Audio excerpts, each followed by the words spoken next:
iso un dos últimos puntos xa da escaleta de hoxe. É outra celebración, por así decirlo, e neste caso dos 40 anos da norma do galego, que se fixeron, se non me equivoco, esta fin de semana pasada. 40 anos que o galego ten unha norma. A falar sobre isto, hoxe contamos con Xosé Luís Regueira. Hola, que tal, Xosé Luís? Do tal? ILGA. E nada, que queremos saber moitas cousas, porque, bueno, aí toda a historia saberá ti. Sei un pouquiño dela, eu toda non a sei, porque aquela cando foi das normas eu estaba acabando a carreira, así que supoño que o 3 de xullo estaría eu, acababa o curso, estaría, pois, sei, de camping coa miña moza, supoño, por aí. Pero ti viviches todo aquilo, pero ti viviches todo aquel proceso. Claro, tú vivíchelo case desde o principio. Así que... A ver, o proceso de como se fixeron as normas e todo eso viviu no xente xa da xeración anterior á miña, é dicir, a xeración das que agora teñen 70 anos, 70 e algo, que foron os que participaron pois, no Galego 1, despois nas discusións aquelas que había polos anos 70, non? Coas bases daquelas discusións das bases e todo eso. Entón, eu esa historia, eu era un rapaciño, eu estaba vendo desde a barreira, non? Pero sí, digamos que estiven ali desde casi, desde o 81, empecé a traballar no Instituto da Lingua Galega, desde aquela xa estábamos con esta cousa das normas. Os anos pasan e mira, xa van 40 anos. Xa estamos facendo maiores. Sí. Pero a pregunta é... Son moitos ou son poucos anos? A ver, imos comezar a falar xa da materia. Home, son poucos. Para unha, decir, pensando... Se nos comparamos coas linguas que teñen ortografías de academias desde o século XVII que ten a francesa, pois mira, desde o XVIII que ten a española, pois son poucos. Pero, por outro lado, a ver, eso quere dicir que somos novos, estamos tamén aínda en edade de facer cousas diferentes, non estamos tan vellos, tan enquilosados, tan esclerotizados como están outras ortografías ou como están outras normas. De feito, temos aí uns debates moi vivos sobre as normas tamén, aínda que, a ver, hai unha norma que está bastante asentada, non? Todos estamos utilizando unha normativa, pois, nas institucións públicas, nos concellos, nas escolas, etc. Eso evidentemente está aí, pero seguimos discutindo sobre iso, e é bo, porque así mantémonos novos, non? Sí. Oye, as discusións xa comezaron hai máis de 40 anos, quero dicir, non sei se nos podes contar un pouco tamén cal foi o proceso previo ao nacemento da normativa actual, porque sei que houbo, as súas discusións entre a Real Academia Galega, o Instituto da Lingua Galega, e houbo que hai que facer consensos, non houbo que facer pactos, non? A ver, as discusións empezaron no século XIX sobre se había que escribir con xe ou con iota ou todo isto, non? Os popularistas e os etimoloxistas e todo iso, non? O da grafía etimolóxica, esa foi unha discusión que quedou saldada xa a final do XIX, a principios do século XX, basicamente, e a partir de aí xa se escribiu dunha maneira moi parecida a que se escribe hoxe, é dicir, moitas veces parece que as normas e que o estándar do galego que se inventou así en 2 tardes, que se xuntaron 4 señores e puxáronse de acordo e decidiron aquí imos escribir desta maneira e tal. E non é así. Eso xa ven do século XIX, ven de antes da guerra, sobre todo, porque antes da guerra non quedou unha normativa establecida, había as normas aquelas do Seminario de Estudos Galegos, pero non quedou unha normativa, pero sí quedou unha idea de estándar. É dicir, a lingua galega tal como a coñecemos hoxe xa estaba en castelao. Collemos a primeira edición dos retrincos e lédela e prácticamente aquele é o galego que estamos escribindo hoxe. Non, eso xa estaba feito, non?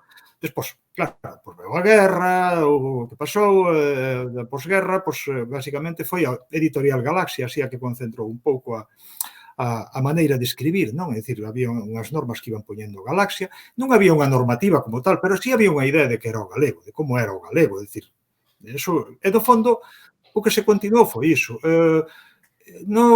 Aí houve unha deriva que dicías ti antes que cando entrou o Instituto da Lingua Galega nos anos 1970, 1971, non? E, claro, era rapaces novos así moi nacionalistas, esquerdosos e tal, entón, así, románticos, non? Esa idea do pobo que fai a lingua, non? Entón, a lingua tiña que ser como a fala o pobo, non?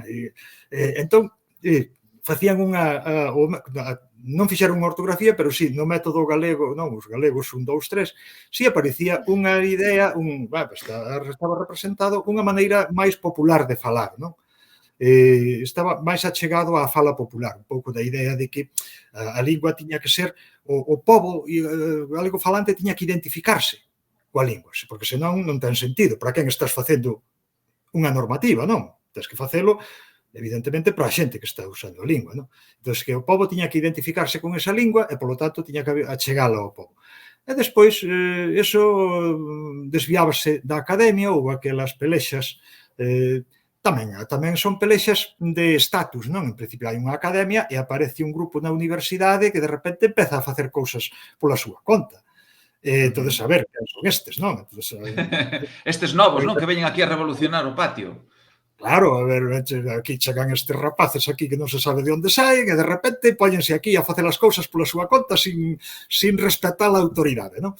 E despois eso, a través das bases e todo iso daquelas reunións que se fixeran cando xa no ano 76, 77, cando as editoriais vían que o galego ia ser non, o galego ia ser, de alguna maneira, ia estar unha presenza pública e había que chegar a unha unificación, e, de feito, era un galeguista, que era o que estaba daquela en Editorial Anaya, que era este Xulián Maure, foi o que empezou a convocar a unha serie de xente de distintas tendencias para facer unhas xuntanzas no que saíron aquelas bases que, basicamente, aí o Instituto da Lingua Galega cedía bastante máis, non? Porque cara achegábase ao que estaba as propostas da academia, pero estamos falando de cousas pequenas, estamos falando de que do bel, ble, falamos de para escrito ou pra, non? Ou de escribir ao ou escribir o, escribir cousas deste tipo. Estamos falando diso, é dicir,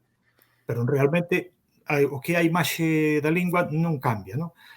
E despois foi, a partir de aí xa está basicamente o que vai ser despois a normativa, despois cando xa estaba o galego, xa estaba declarado, estaba o galego no ensino xa, e non tiña unha normativa oficial, e cando se produce ese consenso entre o Instituto e a Academia de que hai que facer conxuntamente unhas normas e saíron, esas que son, basicamente, son unha continuidade do que se viña facendo, non? Fixaron as cantas cousas, pero é unha continuidade do que se viña facendo. É dicir, é unha continuidade de toda a tradición do galego escrito, pois, desde o século XIX ata agora. Claro, que non é unha cousa, digamos, inventada así de última hora. Sí, é que a nós tamén, bueno, aparte de que queremos hoxe escoitar toda esta historia, tamén nos gustaría, pois iso, que moitas veces, ao digo eu, que ao final somos que falamos todos os días sobre a lingua, que se nos queixa a xente, porque, pero quen inventou isto? E a ver, que ás veces pode dar a sensación, bueno, pero hai un traballo que hai que recoñecer e que hai que valorar, porque efectivamente, se non fose por isto, pois igual non estábamos sin norma. Evidentemente, o galego non pode ser menos que ningunha outra lingua. Nada,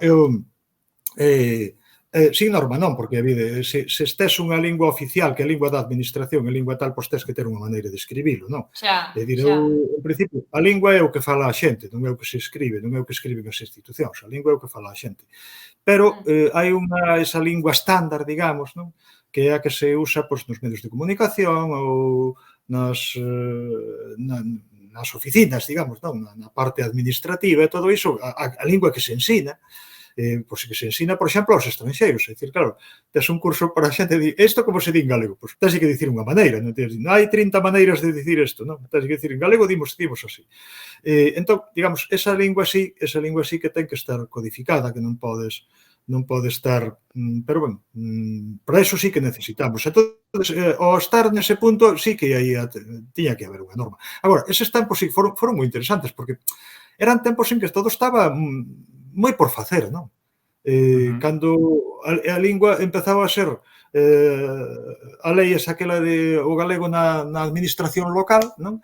En que os concellos tiñan que funcionar con todo o papeleo en galego, pero claro, había que facer os papeis en galego. É como se di unha subasta ou poxa ou como dicimos, ou como dicimos o dereito de o de tenteo e retracto ou tanteo e retracto. Pois hai que discutilo e hai que velo, pois hai que hai que determinar todo ese tipo de cousas, non? Non había eso houve que construílo todo, non? Eu acordo que no ano 82 ou algo así, puxemos, eu e máis unha compañeira, puxémonos a traducir un libro de edafoloxía, non? Sobre como influían os piñeiros e os eucaliptos na composición do solo, do chan, non? E, pois, claro, tiñamos o problema, que dicimos, solo ou chan? Pois, en principio, valían as dúas, pero, claro, tiñan implicacións diferentes. Entón, claro, había que discutir todo eso porque estaba sen facer, non?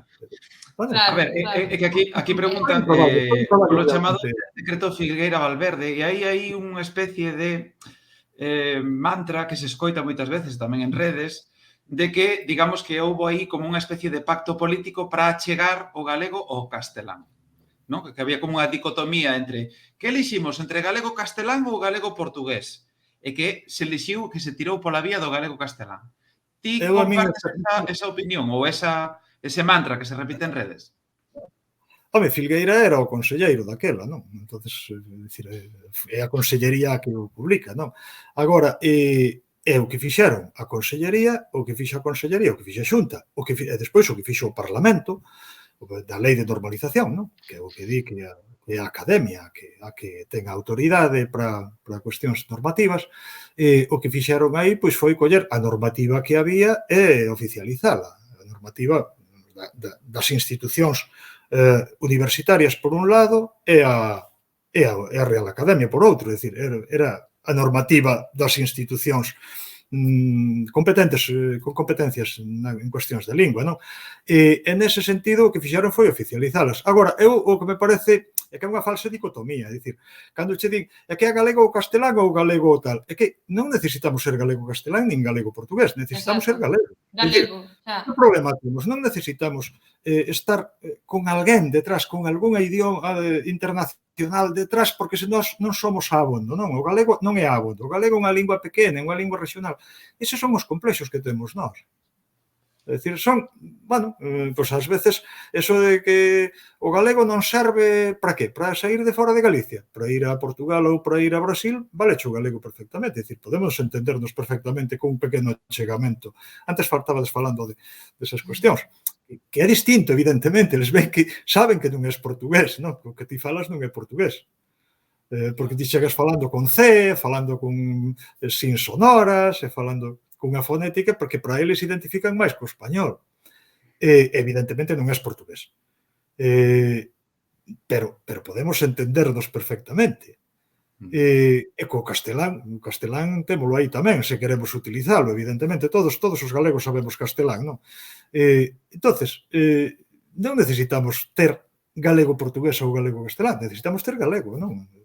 Eu creo que non temos necesidade de acudir a ningunha especie de protector, non? De lingua que nos protexa, non? Ou algo así. Eu creo que se temos o orgullo suficiente do noso, de ser nós mesmos e de construir algo a partir desto, pois xa non fai falta outra cousa, non? Non sei. Esa é a miña maneira de verlo, por menos. Digo, además de, por exemplo, desde o punto de vista por exemplo, dunha posición independentista en Galicia, por exemplo. Que sentido ten? É dicir, se queremos unha Galicia dona de sí, en principio tamén dona do seu idioma e co seu propio idioma, que se identifique co que ela mesma fala, non? Eu creo que sería a única posición que eu lle vexo algunha coherencia. Sí, a ver, aquí no chat comentan que para redactar das normas din isto vese moito por redes sociais, non? Sí. Que, digamos que os académicos daquela, de 40 anos, dixeron non imos complicar moito a ortografía do galego porque, como rapaces coñecían mellor o castelán, non imos entorpecer o ensino do galego meténdolles, digamos, ortografía portuguesa. Isto lese. Sí, eu ese argumento tamén o teño oído naquel momento, te oín ese argumento, non? Por un lado, a ver, non me parece que sexa un argumento defendible desde ese punto de vista. Pero sí me parece que, por exemplo, a ortografía, evidentemente, introducir a ortografía portuguesa no galego, que non é adecuada, é dicir, para o noso sistema fonolóxico, hai unha carga memorística enorme, por exemplo, entre S, duplo S, Z, C cedillado, por exemplo, todo este tipo de grafías, iotas, gues, xes, etc., que para nós non son fonemas diferentes, hai unha carga importante, non? É dicir, unha carga de aprendizaxe non pequena, non? Pero o problema non é a ortografía, é que estamos sempre falando de ortografía, non?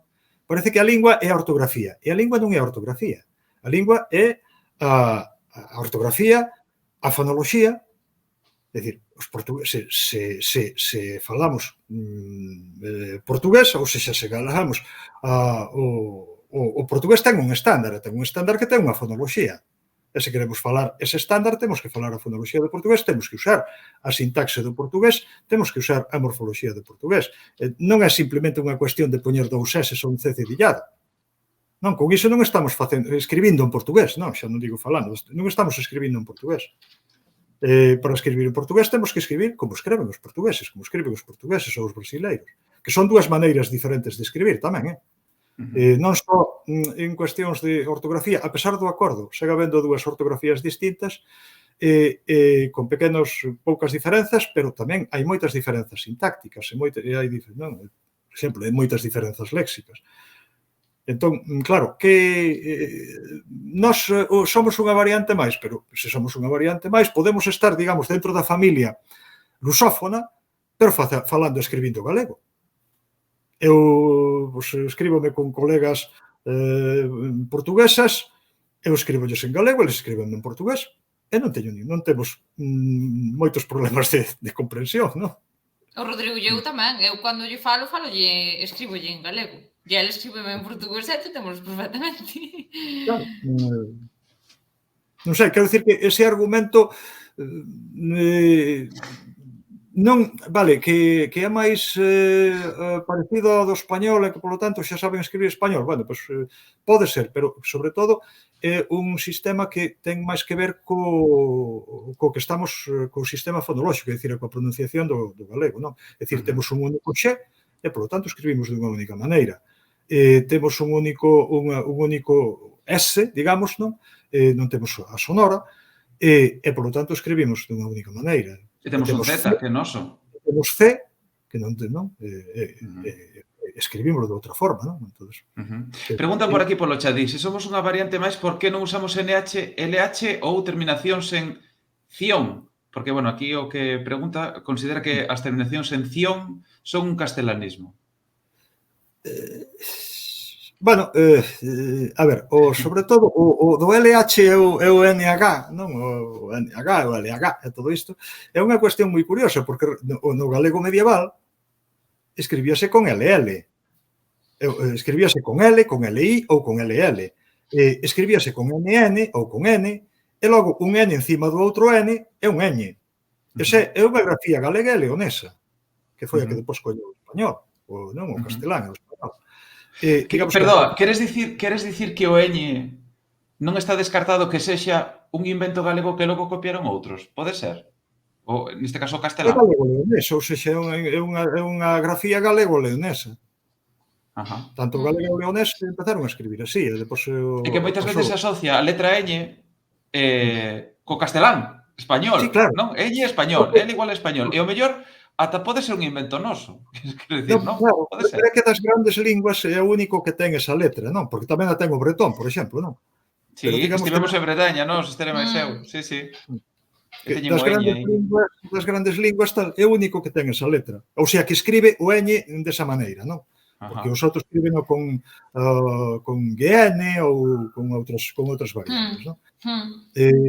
Esas son grafías collidas do provenzal que entraron no século XIII, a partir de donde dis, que entraron, que se foron difundindo a partir de Lisboa para arriba, é dicir, Portugal xa era un país independente de Galicia, había levado moito tempo independente, e en Galicia realmente nunca chegaron a entrar, é dicir, na documentación galega non están.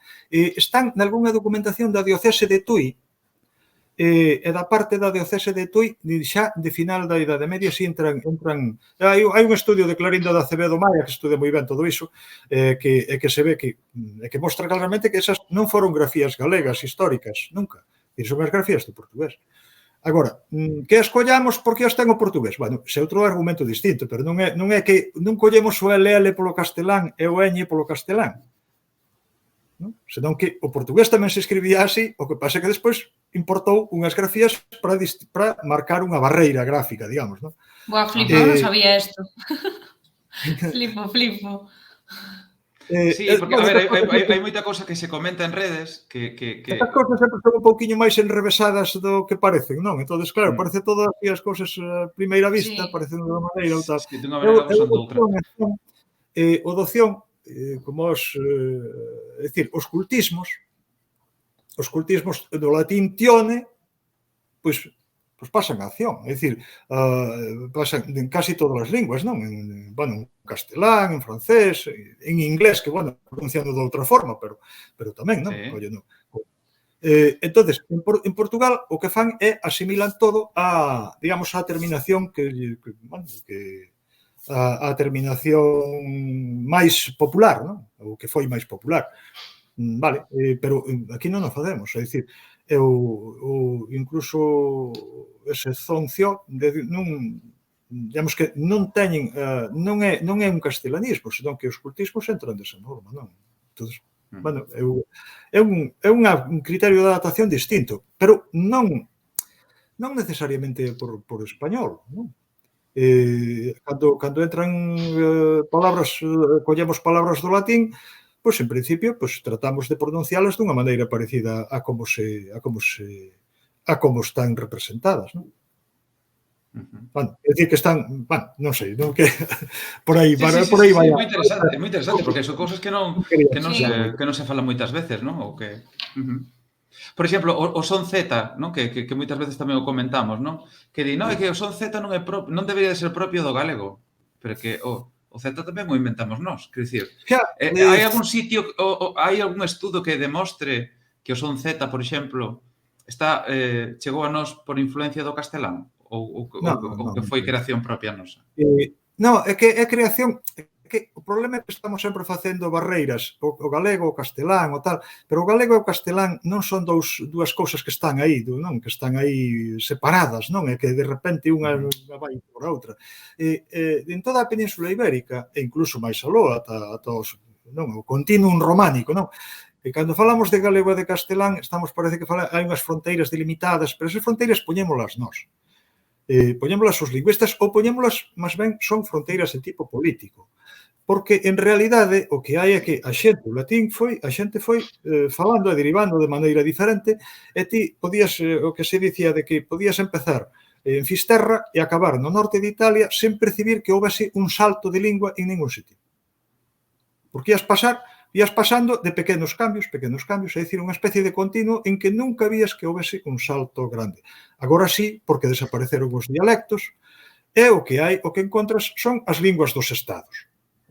Claro, chegas a Francia e atopas o francés, pero antes non había francés, había catalán, e logo pasabas a algún tipo do que se chamou logo occitano, o languedociano, do Languedoc, de Provenzal, e logo ias pasando aos dialectos ao Provenzal de Italia, aos dialectos do norte de Italia, etc., e chegabas ao punto da bota de Italia sen darte conta de que houvese un salto en ningún sitio. É dicir, logo veñen os estados e fan fronteiras. E nós falamos de galego porque hai unha especie de construción nacional galega que empezou no século XIX. E por eso estamos falando de galego. Senón non existiría o galego. Entón, os estados é como que freou a evolución natural das linguas, non? Porque se fixeron aí unhas fronteiras que quizás agora non sería así, de non existir esas fronteiras.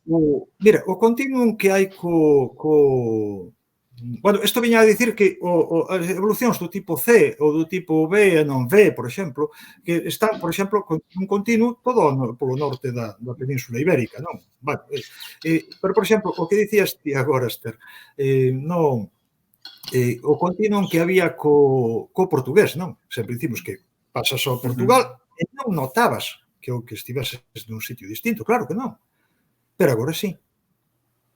Porque antes dicían xover, non, dicían chover, e agora xa din xover, con V e con che, e con xe.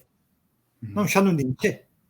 Por exemplo, xa din xover, non, na fronteira. Xa chega á fronteira a través dos medios, a través da escola, etc. O que era o estándar do sur, chega á fronteira. E claro, onde para? Onde para o Estado, onde para a escola, onde para os medios de comunicación e todo isto. Non pasa para Galicia porque o Estado portugués detense na fronteira. Sí. De feito, é así, quero dicir, no momento en que ti estás en Tui e falas galego en Tui, cruza a fronteira e aí xa hai outro Estado, outra administración, a xente vai ás escolas, paga impostos, non? Entón está empapada tamén cos medios de comunicación e están escoitando outro estándar que se acaba pegando. Claro, entón aí batemos con eso. E ademais os estados xa se encargan de poñerche, porque é moi curioso que che poñen España 1 kilómetro e desde aquí Portugal 1 kilómetro. Pero eu non vou a Portugal, eu vou a Valença, ou vou a Braga, ou vou ao Porto, eu non vou a Portugal. Non? Pero Portugal 1 kilómetro, non sabes a onde, en que sitio vai ao outro lado. Como se chama a cidade que estás vendo? Non sabes, porque non está nos letreiros. É Portugal, punto. E do outro lado igual. Non ves Tui ou non vas a Vigo, vas a España. Entón xa se encargan de marcarche que aí se acaba, non? Esa bueno, construción nacionalista, non? Unha cousiña, xa que estamos no programa apuntamento lusófono, non? Que é unha cousa que tamén nos preguntan moito, sobre cal debería ser a relación do galego co portugués, non? Agora mesmo, non? Si hai xente que apunta que o mellor hai que tender cara a un normativismo ou, non sei, hai diferentes opcións en riba da mesa, non? Na túa opinión, cal é a relación ideal que debería ter a lingua galega coa lingua portuguesa? Nas normas hai unha prevención contra o castelán, unha norma purista contra o castelán que di que todo aquilo que espurio, non? A todo aquilo que é espurio, que está incrustado, non? Na fala por presión da lingua castelán, iso hai que eliminalo, e, en cambio, di que o portugués é un recurso fundamental para o enriquecemento do galego, non? Ben, pois eu creo que explorar esa vía, eu creo que xa o estamos facendo. Estamos incorporando bastantes cousas do portugués. Eu creo que ese camiño hai que afondalo, non? Non só, non estou falando só de léxico, de coller orzamento, que agora xa está popularizado, ou coller outras adestrar ou cousas polo estilo, non? Pero adestrar non, pero que din treinar, non? Pero, estamos collendo así cultismos léxicos, por exemplo, ou cousas como a parlamentar, que tamén se está estendendo, ou cousas por aí. Pero, senón, eu falo de outras cousas máis, que me importan máis, non? Que non son, por exemplo, cuestións de modelos para a comunicación. Por exemplo, na cuestión dos medios de comunicación, eu acórdome que facíamos uns cursos para xornalistas, que viñan moita xente da TVG. Sí. Recordo, sí. Que necesitamos modelos, non temos modelos.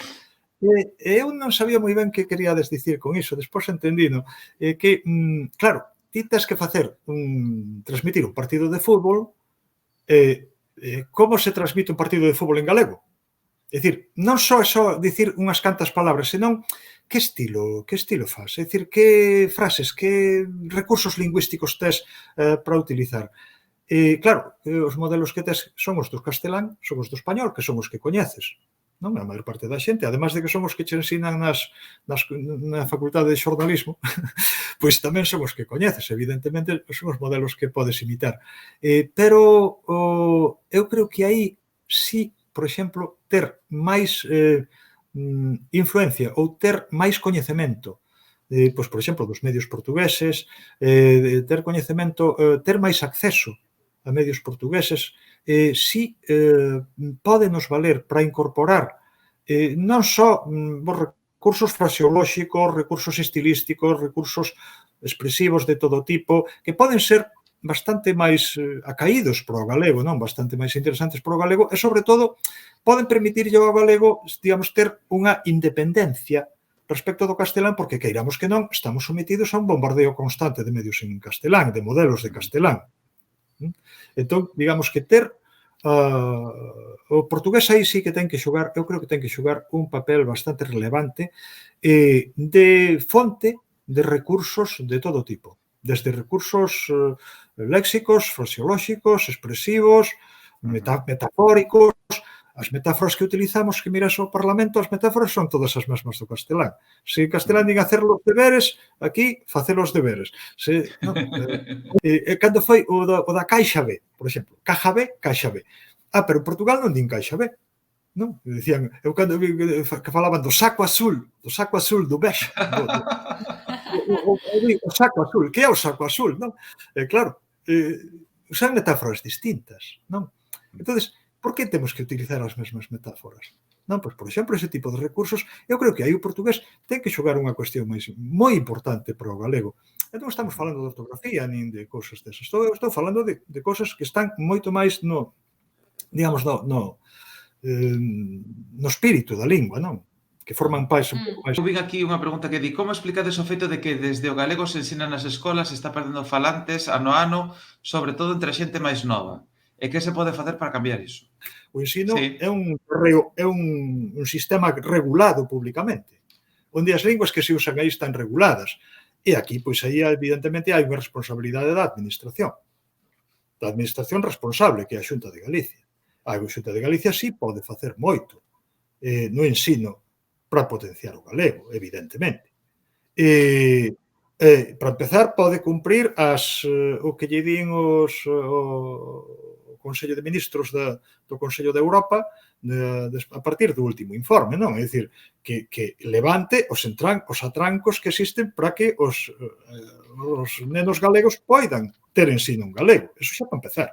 Pois hai outras cousas que son máis complexas, que xa son de tipo máis de social, de pares, dos seus colegas, que iso pasa en Cataluña. En Cataluña, por exemplo, tiñan a inmersión, non? Tiñan programas de inmersión lingüística coñecidos, pero dicían que sí, gañamos as aulas, pero perdemos os patios, non? Dicían, no patio están todos falando en castelán.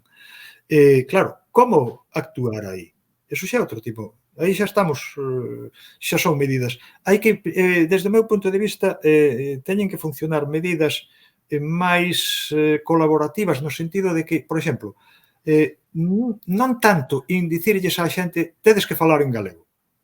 Podemos dicir, non funciona, non? Senón que atraelos ao galego, por exemplo, pois vamos facer unha actividade que pode ser, imos facer un videoxogo, ou imos facer algo, e imos facer en galego.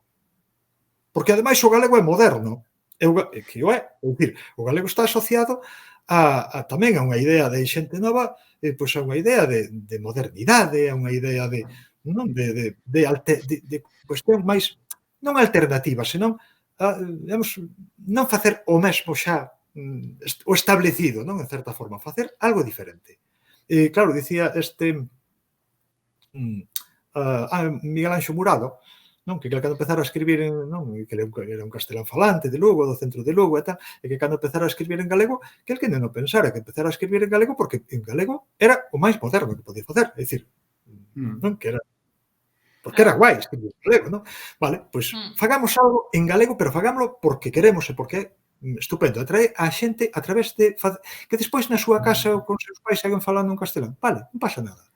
Pero imos, non, ir creando espazos en que o galego estea cada vez máis presente e que o galego sexa a lingua de relación entre eles. Non, que non sexa de arriba a baixo, de maior a... Non, que, por exemplo, nas clases hai un profesor e fala en galego co profesor, pero cos seus iguais, cos seus pares, falan en castelán. Entonces, crear espazos en que eles utilicen o galego entre sí, non? Que, por exemplo, pasou ou pasa en certa maneira nas redes sociais. en que hai máis xente que utiliza o galego nas redes sociais do que utiliza despois na súa vida privada, non? Por exemplo. Entón, por qué? Porque encontra un espazo no que se sente libre para usar o galego con xente igual a escasa, non?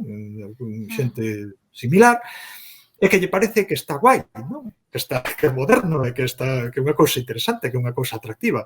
Pois ese eu creo que... A ver, e evidentemente é outro tipo de políticas tamén, non? É política de familias, e políticas... Bueno, é dicir, o problema da transmisión, evidentemente, é un problema moi serio, non? Pero ben, non, quer dicir que o galego non vai desaparecer mañá tampouco, Sí, a ver, que tamén hai moito diso, que tamén se ve moito nas redes. Isto vai desaparecer, isto está morrendo, está na UBI. Xa o dicía Alonso Montero naquel informe dramático sobre a lingua galega, non? Xa que iba a desaparecer. A ver, evidentemente non quero facer broma con iso, non? Pero tamén estamos sempre poñendo o acento no mal que nos vai. En cambio, por exemplo, non destacamos moi pouco o que nos pode dar autoestima, non? Por exemplo, todo o que se conseguiu nestes anos, que non é pouco, Sí, nós sempre estamos comentando. O tema de que sempre nos en xeral enfócase o galego en negativo, co mal rollo todo. Claro, pero é que a min, por exemplo, un ano que estábamos con un curso de estranxeiros e había aí, pois non sei, tiñamos como 90 persoas de 4 continentes, non? Un montón de países de 4 continentes, non? Entón, un dos que estaba na mesa, que era, bueno, unha persoa, ademais, digamos, do mundo galeguista, empezou a dicir que o galego, claro, que se está perdendo, que se nos vai polo esgoto e tal e tal. Dicía, meu Deus, pero se estes 80 persoas veñen aquí a aprender galego, se lles dicimos que o galego se vai polo esgoto, digo, a mí que estafaronme, porque a que veño... Vas correntalos a todos, claro. Ese sentido de que somos nós os que lle estamos transmitindo os nosos prexuizos aos demais, non? Sí, e nós tamén cando falamos con nenos, un dos motivos que che dan para falar o galego é porque vai morrer. Pero haberá máis motivos polos que falar, non? O sea, quen lle mete esas ideas aos nenos? Porque os nenos non nacen pensando así. Claro, é dicir, pois fálalo porque sí, porque está aí, porque... esa non sei, a mí esa idea creo que non facemos moi ben insistindo tanto. Non quere dicir que haxa que esquecer as dificultades, non, nin os problemas que hai, non hai que ser tampouco inconstrucción. Evidentemente, a situación non é boa, pero se tamén temos pensado todo o que, é dicir, a posición que ten o galego hoxe no mundo, non só en Galicia, senón a posición que ten no mundo, non? De galego, pois, hai xente que está estudando en galego pois en 22 universidades, me parece, non? De todo o mundo, non? Por exemplo, o noso amigo alemán que aprendeu galego desde Alemanha. Temos nós aí un amigo que sabe falar mellor galego que a min. O Andy. Sí. Hai moita xente que... Por exemplo, temos agora un visitante no ILGA que está aquí un ano, que é un profesor de Osaka, que é Takeshi Kakihara, que leva moitos anos ensinando galego en Osaka sin ningún apoio oficial de nada. Temos que traelo o programa, Esther. Sí. Para entrevistalo. Sí. E tamén temos outro agora este mes, que é un Luke Bishop, un tejano, un norteamericano de Texas, que está aquí con unha bolsa da súa universidade para aprender galego durante un mes, unha bolsa relevante pois para aprender galego durante un mes. Para facer un traballo para empezar un traballo de doutoramento da súa universidade sobre galego. Que forte. Pois non, quer dicir que non ven de programas dunha universidade que teña un programa de galego, non? É dicir, hai moita, é dicir, eses... Eu no ano 86, o sea, xa pouco despois das normas. 4 anos despois. Efectivamente. Estaba de lector de español en Colonia e dei un curso dei cursos de galego. Eu creo que foi o primeiro profesor que deu cursos dunha universidade de galego oficiais dunha universidade alemana, que teño que poñer a medalla. E claro, apareceron, creo que non sei se 14 ou 15 alumnos, estaba sorprendido. Bueno, supoño que viña por escapar de algunha outra, non? De algunha outra materia, supoño, pero un incluso fixo o traballo de fin de carreira sobre galego, non? E claro, foi cando me dei conta de que para que querían aquela xente o galego? Bueno, era unha lingua máis que sabían, unha lingua que lles podía ser relevante pois de cara ao portugués, de cara á hispanística, de cara ás linguas románicas, estaba ali. É porque non ian aproveitar a ocasión, simplemente. Tiñan ali a oportunidade, punto. Eles non tiñan ningún prexuizo co galego, é dicir, para eles o galego era unha lingua máis. Os prexuizos nós. Claro, por iso eu, non? Deime conta de que era eu que tiña prexuizos con que o galego é que é unha lingua pequena, é que é unha lingua que está en dificultades, é que é unha lingua que linguas dificultades e pequenas son o bretón, todas as... Cantas linguas hai en perigo en Europa? Así. Pero en perigo de desaparición real, detectada pola UNESCO. Sí, de que esas sí que desaparecen mañá. Claro, esas sí que teñen risco, pero que nós, a ver... Están os rapaces aprendendo galego, que despois o falen ou non é outra cousa, pero aprender apréndese. Había uns informes Euromosaic que empezaron nos anos 90, seguiron e tal. E o galego creo que era a terceira lingua das chamadas menos usadas ou das regionais e minoritarias, creo que era a terceira lingua digamos, miraban a presenza institucional, medios de comunicación, ensino, etc. Despois do alemán de Bélxica e do catalán. Era a terceira lingua polo nivel tamén polo nivel de é dicir, é a única desas linguas que eso dio moito Valentín García, pero, bueno... Secretario Xeral de Política Lingüística, para que non nos saiba. É dicir, non é... Eu discuto con el porque eu digo, sí, somos, iso, pero a Xunta tiña que facer o que lle manda o Consello de Europa. Pero sí é certo, é a única desas linguas que é mayoritaria na poboación. Xosé Luis, ímolo deixar aquí. Queremos agradecer moitísimo que estiveses connosco no apuntamento lusófono de hoxe. Para nós era moi importante tamén, porque os que estamos metidos neste proxecto do Digo Cho Eu, para nós sodes referentes tamén. Quero dicir, seguimos a vosa norma, difundímola porque é a nosa obriga como medio de comunicación, e tamén nos interesa coñecer o punto de vista das persoas que elaboraron e que elaboran esa norma. E, por certo, moitas grazas por ese dicionario de pronuncia da lingua galega que tantas alegrías nos dá. Sálvame a vida, porque eu desde que descubrín que toxo é toxo, eu xa non estou... Non che fai falta. Non che fai falta. Depois para a xente que non sabe como ten que pronunciar. É dicir, se dices toxo non hai ningún problema tampouco, non? Agora, hai máis xente que di toxo, eso sí. Xa, claro. Eu son algo toxo, non son toxo.